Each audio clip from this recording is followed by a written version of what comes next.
Yo, what's good? What's happening? Welcome to another episode of the Meathead on the Mic podcast, boys and girls. What's happening? Hope you guys and girls are enjoying your Tuesday, all right, or your Wednesday. So today what we're going to be doing is talking about essentially how to get bigger and leaner at the same time, how to burn fat, how to build muscle at the exact same time. Most of you that are following me or that are watching this probably think that you have to like bulk for a couple of months or a certain amount of time and then cut for a certain amount of time in order to actually put on lean muscle. But in today's episode, what I'm going to do is show some of you guys the way that I do it with myself and some of my best clients in terms of how to put on the most amount of lean muscle tissue without having to sacrifice your conditioning completely. Meaning you don't have to turn into a fucking water buffalo every single year to put on muscle. Okay, so that's what we're going to be focusing on today. If you're interested in putting on lean muscle, this is the episode for you. So let's dive in. Of course, when you do join, let me know how your day is going. All right. And as usual, if you have any questions, drop them. All right. Drop your questions so that at the end of this episode, I can check them out. And then, honestly, if I have enough time, I'll be able to just skim through them and give you guys the answers directly. All right. So, of course, we're going to be recording this on the podcast. So I'm going to let you guys know when we will be recording. And during that time period, I won't be responding to the comments until after the recording is done, because I respect those that are listening on Spotify and Apple Podcasts to the Meathead on the Mic podcast. And I want to give them like a clean soundbite. All right. I know you understand, but I'm still going to break it down for you. Okay. So somebody says, will you put it on YouTube or something? Yes, we are actually streaming on YouTube at the same time. So you can search MEATHEADS space BUTALE, Matt Butale, and you'll see it on YouTube. We're popping up right now. It's already recording live. And that's for you, Kia Baby 111. Check it out. Okay. So with that said, with that out the way, we'll be diving into today's podcast episode in 5, 4, 3, 2, and 1. Yo, what's good, Meatheads? What's up? What's happening? Welcome to another episode of the Meathead on the Mic podcast. It's your boy, the returning champion, IFBB PRO, Matt Butale. And today, what we're going to be talking about is how to get bigger and leaner at the same time. So essentially, how to bulk and cut without bulking and cutting. Because I'm aware that most of you guys listening to this are aware of the old school method of putting on a shit ton of fat and water in the off season towards the winter, and then cutting it all up to look good for the summer. All right. So in today's episode, what I'm going to do is tell you a couple of tips that I've used myself and for my best clients to help them put on lean muscle tissue without actually throwing on a bunch of fat. Right. So if that's something that you struggle with, if that's something that you want to learn, then this is the episode you definitely want to tune into. So pay full attention, give me your undivided attention for a little bit of time here so I can give you some of these hacks that you can use in your own fitness journey to help you get bigger and leaner without having to sacrifice your conditioning in the off season, meaning without having to get as big as being a fucking water buffalo or a bear or whatever you want to call it in the off season. Okay, so the first thing that I want to talk about here is speed. Okay, speed. I know, and I know this for a fact, that especially like those of you that are just starting, speed is really important to you. You really want to put on as much muscle as fast as you can. You really want to gain as much strength as fast as you can. So speed becomes something that, it's like the forefront of your objective. Like you want to make it happen as fast as possible. But the number one key to putting on lean muscle tissue and getting bigger and leaner at the same time is understanding that speed essentially won't be on your side. What does that mean? Well, essentially, if you want to put on as much muscle and as much as much muscle and as much strength as fast as possible, you're gonna have to sacrifice putting on a lot of fat, and that's point blank. Period. If you want to put on a lot of muscle fast, you have to be okay with putting on a lot of fat and putting on a lot of water. The reason being is because you're gonna have to increase your weight rapidly to increase the total amount of net muscle that you have on your body, but that isn't desirable because then once you put on that tissue really, really quickly, you will be stuck with a physique that has a lot of fat and water that you're going to have to cut anyway. So the first thing I want you to understand, especially the beginners or even some of the intermediates that do the bulking and cutting year round, is that you don't want to prioritize speed. Okay, speed is secondary. All right, speed is secondary and the target is primary. And we're going to talk about the target in just a little bit. Okay. So speed is secondary and the target is primary. What is the target here? Okay. What's the target? It's actually quite simple. Okay. It's quite simple. The target that you want to have when you are putting on lean muscle tissue and getting bigger at the same time. So you're getting leaner putting on more muscle tissue and getting bigger at the same time, like bigger and leaner, is the fact that quality over quantity is going to be the name of the game, period. The quality of the food that you eat, right? The quality of your workouts, okay? The quality of your cardio routine, even, because some of you are doing cardio, but you're not really doing cardio because it's not really effective for you. Nothing's really changing. Those things, the quality is something that you need to focus on. Why? Because if you can leverage the type of workout that you have in order to, we'll say, tear down more muscle fibers, isolate your muscle groups a little bit better so that you can sort of create or chip up or sculpt even like the best possible physique for yourself, and you have that like intention for yourself, working out becomes a lot more beneficial because it's less about just like pushing as much weight as possible, like having the highest bench or the biggest squat, and more about activating the muscle tissue and the muscle fibers. And when that becomes the priority, again, the quality of your workouts will skyrocket. They'll hurt more because instead of pushing, a weight that's really heavy for you for 5 sets of 5, you can reduce the amount of sets, increase the amount of reps, go to the moon with it, and really feel that burn, tear up those muscle fibers, and again, develop your physique in more of a manner where you are able to put on more lean tissue because of the style of your workouts. Does that make sense? So it's like training like a powerlifter versus training like a bodybuilder. If you want to put on a lot of lean muscle tissue, you don't have to be lifting 10 million pounds every workout. As a matter of fact, you want to steer away from that, and you want to see how many reps you can actually do with quality. Okay, it doesn't mean banging out 20 reps back to back to back and just doing that, right? Challenge yourself, add a little bit more weight, and control the weight on your negative, on your positive as it comes to your chest and as it goes away from it. You want to be in full control of the weights during your workouts and have your workouts sort of customized or mapped out in a way where the priority is to stimulate the lean muscle tissue and isolate it in all different angles, all different areas, so that you can develop an even, balanced, nice, symmetrical physique. Does that make sense? Okay, does that make sense? Like, that's something that a lot of people don't really focus on when it comes to putting on muscle, because they're like, well, so it's either two things. I either get bigger by eating a lot, staying at a really high calorie surplus, or I get stronger by just lifting as much as I possibly can. And like, let's not get it wrong. Let's not get it twisted. The more weight you can lift, technically, the bigger you get. But that it's not that linear. It's not that linear at all. It's not like because you can lift 5 pounds more, you're going to gain an extra pound of muscle. It's never that linear. So it should never be the focus, especially if you want to get bigger and leaner at the same time. Keyword leaner, okay? Because those power lifters that are lifting those crazy numbers are not lean, right? Their bodies are designed for them to be heavy enough to push for the highest number so that they output the most power. It's actually simple math, right? So if you want to get that nice chiseled aesthetic physique, you shouldn't be lifting like a power lifter. It's actually counterintuitive. Yes, you'll put on muscle tissue, but it's not the best designed workout protocol for you if you want to look like a Greek god. And if you want to look like King Kong Bundy, then sure, do that. But if not, then you know what to do, okay? So another thing I want to focus on is, and again, this is very weird, and I'm definitely guilty of this earlier on in my bodybuilding career and just in the gym in general. I never really believed that what I'm about to talk about is so fucking important, but it actually is. This thing is more important than you actually think it is, okay? And this thing is fucking cardio, bro. How many of you, and honestly, if you're listening to this, just sit there and nod your head. Give me a show of hands. How many of you listening to this right now think or thought that doing cardio is going to make you catabolic? Okay? And just for you, those of you that don't know what catabolic means, it means that it's going to make your body eat away its own muscle so that if you do cardio, you lose muscle. How many of you think here that if you do cardio, you lose muscle? Just going to give you some time there. Now, I used to think the same thing. I used to think the exact same thing. As a matter of fact, I avoided cardio for like the first 2 years of my bodybuilding career as an amateur because I had that belief. But the fact of the matter is, if you want to get bigger and leaner at the same time, keyword at the same time, without bulking and cutting and bulking and cutting, you have to have a regular cardio routine that's going to keep you in a fair, we'll say, body fat composition, okay? And what does this look like?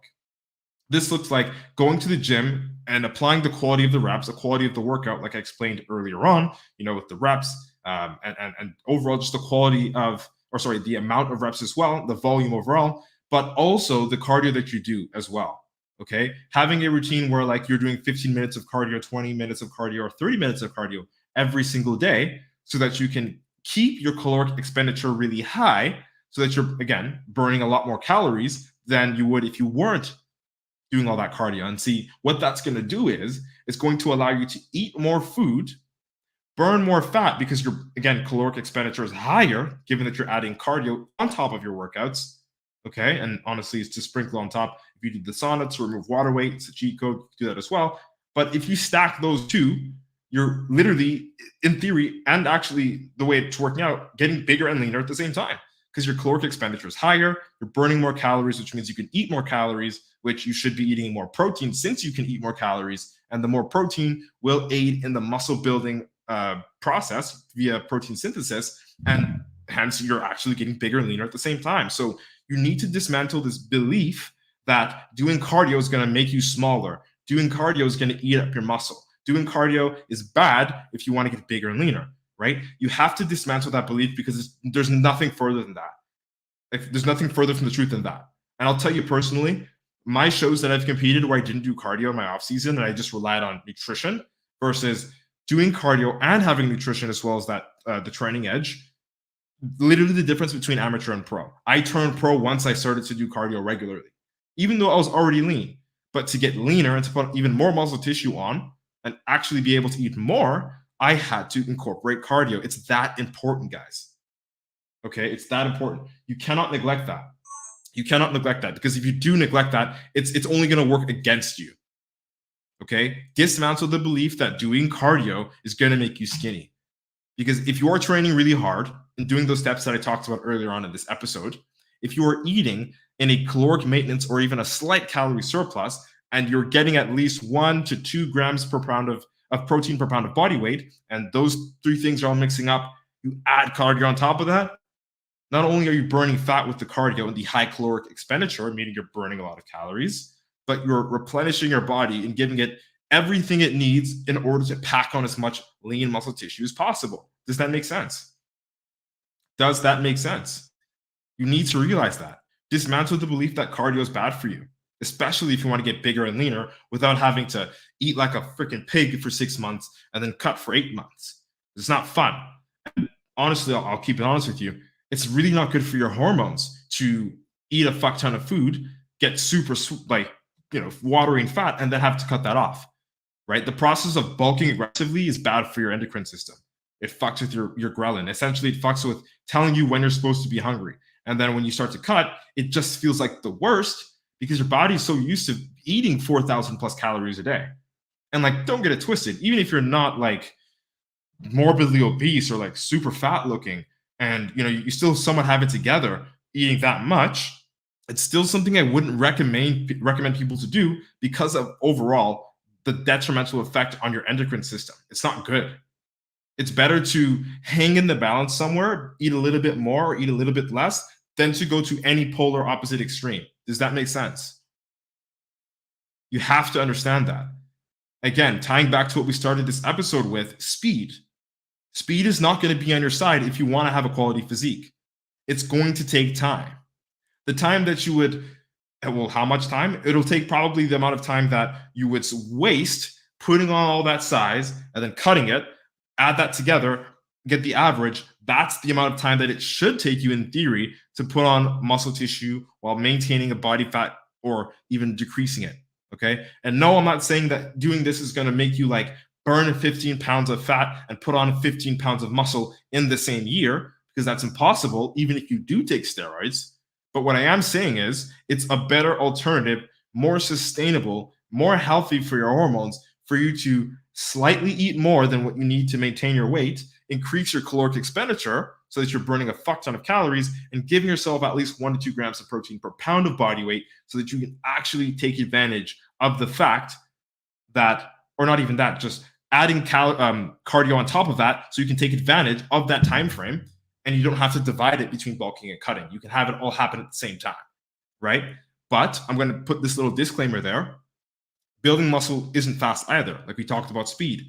Building muscle, especially if you are not new to the gym, if you've been training for 2, 3, 4, 5+ years, is going to take a lot longer than the people that have been lifting or have been in the gym for the first 2 years.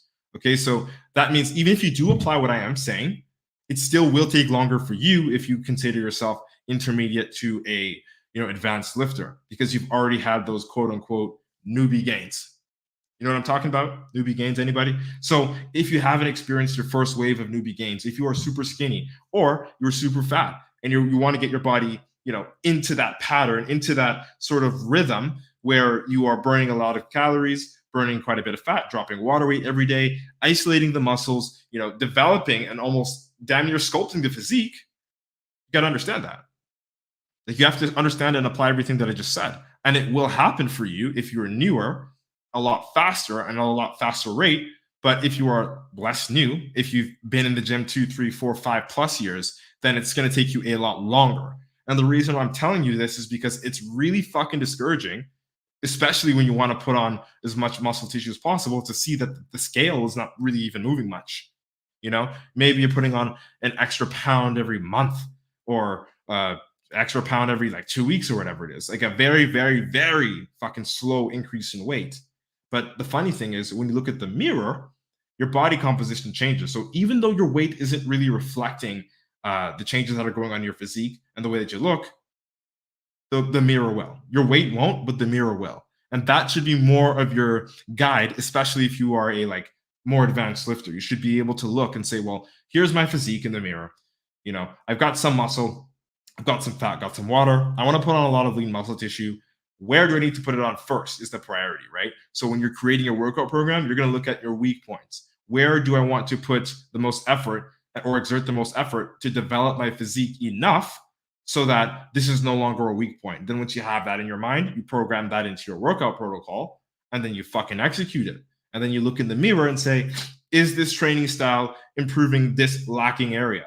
And then if it is, cool, keep doing it until it's no longer much of a weak point, and then focus on another weak point, right? If it's not, then you already know what to do. Okay? So that's, guys, that is it. You need to understand that. You need to understand those core things. To get bigger and leaner at the same time, number one, is going to take you way longer than almost any other method, but it is a lot more sustainable. It is a lot better for your hormones. It is a lot better just overall in terms of how our human bodies operate and how they get used to our eating patterns. It's a lot better to do it that way. Okay. On top of that, it keeps us healthier, because doing cardio regularly is good for your heart. Fuck the way you look. Doing cardio regularly is just good for you, right? It's like taking vitamins. It's good for you to do cardio. Is there an excessive amount? Absolutely. You can dial back from it. But if you're doing at least 120 to 150 minutes of cardio, honestly, if you're doing like 100 minutes to like 150 minutes per week of cardio, you're on the better half of the population when it comes to making sure that your heart is working, making sure that you're doing your due diligence to keep your heart healthy, to maintain good vascularity, things of that sort, right? Prioritize these things if you want to actually build a quality physique. Because if you don't prioritize them and your thing is like speed, and you want to just like get as big as possible, as strong as possible, and put on like fucking 40 pounds in a year, you're just gonna lose, man. And it's even worse, because when you get to that point, if you do bulk aggressively, where you're like, oh, fucking 40 pounds up, it's time to cut it up, you're actually gonna lose a lot more muscle than you would have if you just main gain, quote unquote. Why? Because you got to lose a lot of tissue. 40 pounds is a lot of tissue, man. It's fat, water, and muscle. Because when you're cutting, you're not just losing fat and water. Even if you do take gear, you are losing fat, water, and muscle. And the way our bodies work is, look, muscle is the most calorically expensive tissue out of all three, fat, water, and muscle. Well, water isn't really tissue, but when we're talking about the mass, when the weight of the human body, outside of water, we're going to look at the two tissues, fat and muscle. Okay, between fat and muscle, which one goes first?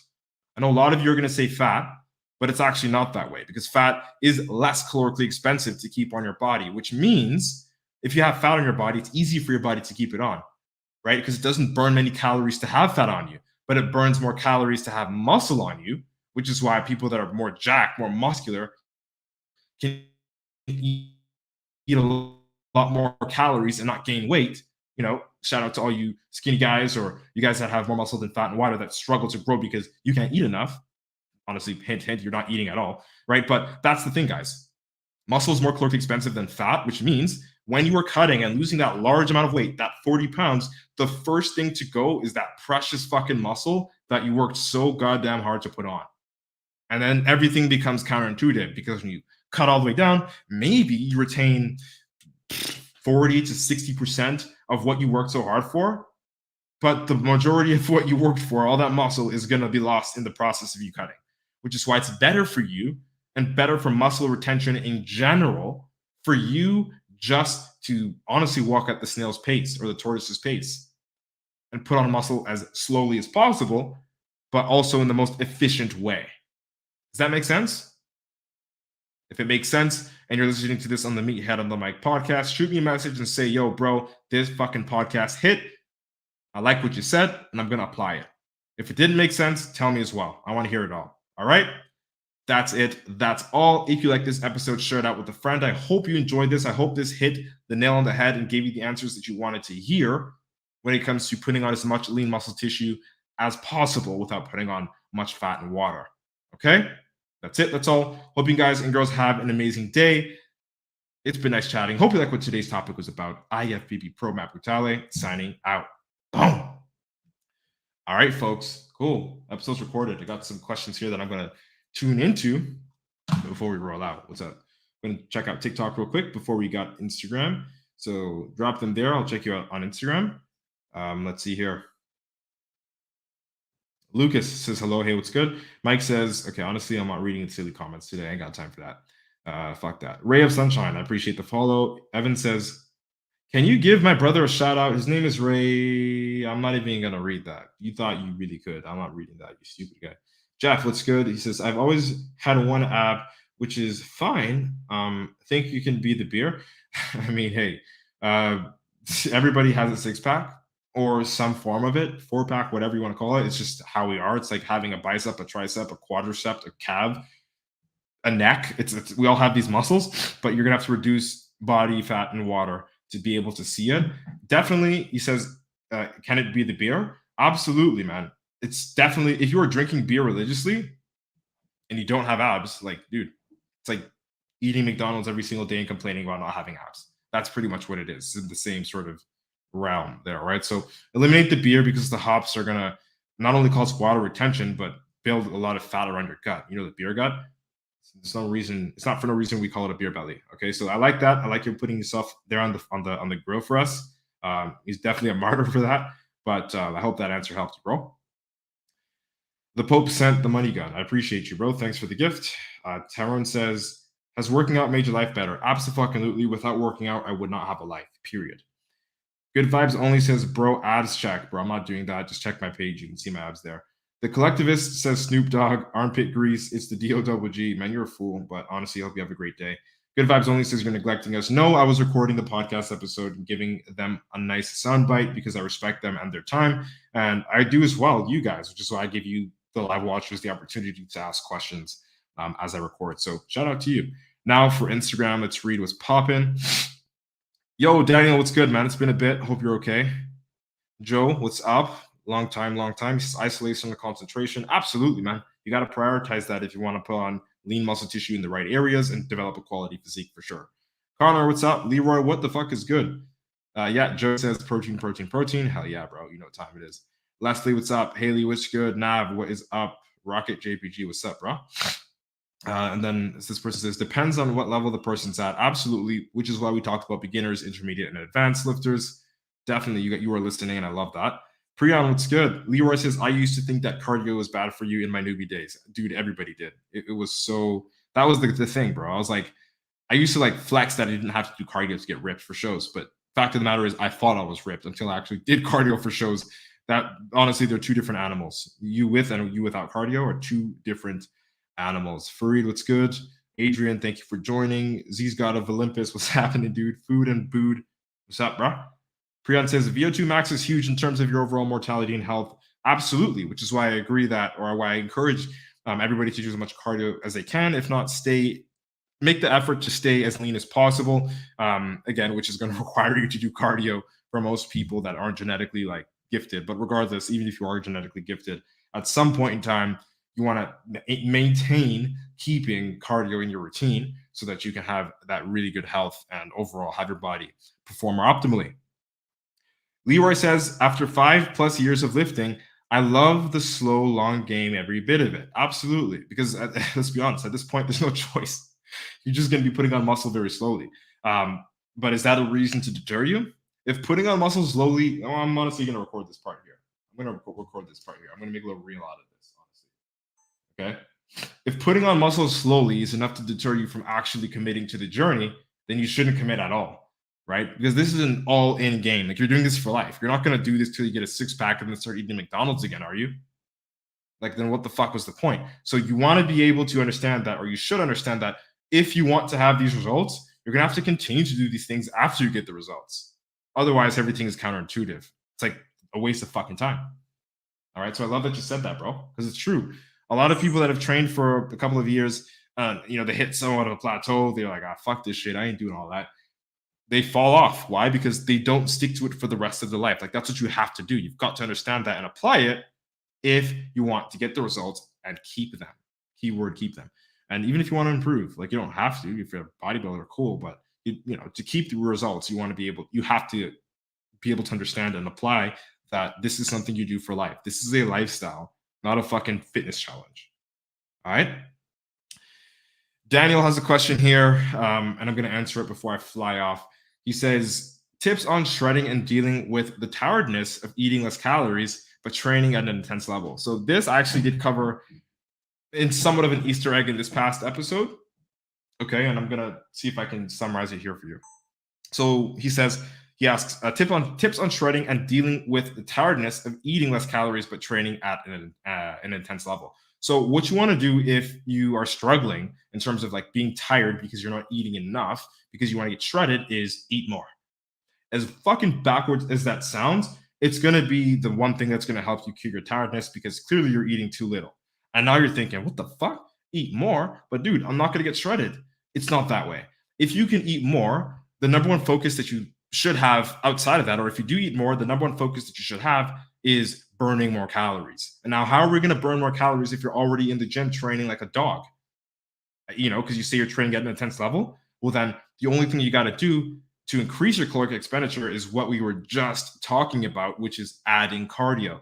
Okay, because if you add cardio, you can burn a lot more calories. And because you're burning a lot more calories, you have like that pocket, that reserve amount of calories that you can eat a little bit into, that'll make you feel a little bit less hungry and a little bit less tired.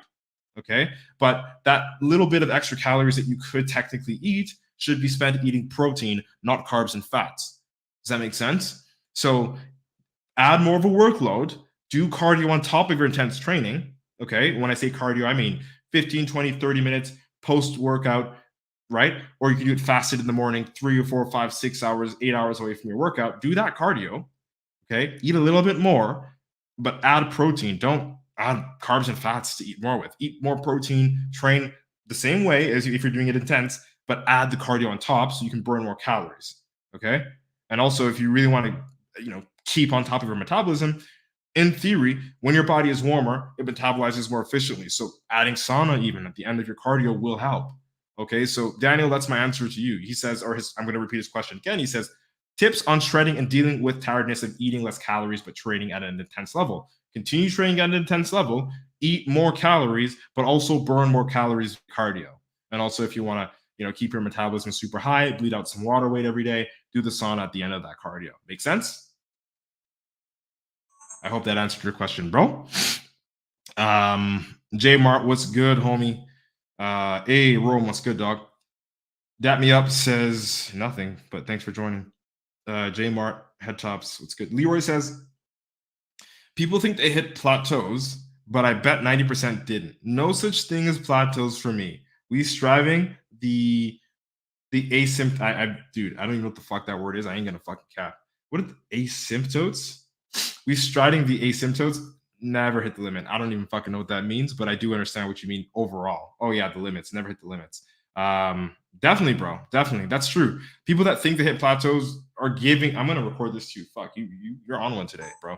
People that think that they hit plateaus really don't hit plateaus. They're giving themselves an excuse to not push harder or figure out the next thing or do that research that they need to in order to break that quote unquote plateau. Now, this might mean that they're not training as hard. This might mean they're eating a little bit too much. This might mean they're not doing cardio. Like, there are so many different variables. when it comes to plateau. And again, like what even plateau are we talking about? Are we talking about a strength plateau where like you're not improving or improving the quality of your reps or increasing the amount of your reps, or you're not able to lift more, like you can't lift heavier? Like, are we talking about a strength plateau that way? Or are we talking about the plateau of like, I'm looking in the mirror, I'm training still, but nothing's changing? Regardless, for both of those plateaus, there is something that you are not doing that you should be doing, that you either may know or not know that you should be doing, that once you start doing it will break this plateau. And when people say, I can't XYZ because of XYZ, it's them justifying, them giving themselves the excuse to not even fucking try because they think that they're in a plateau.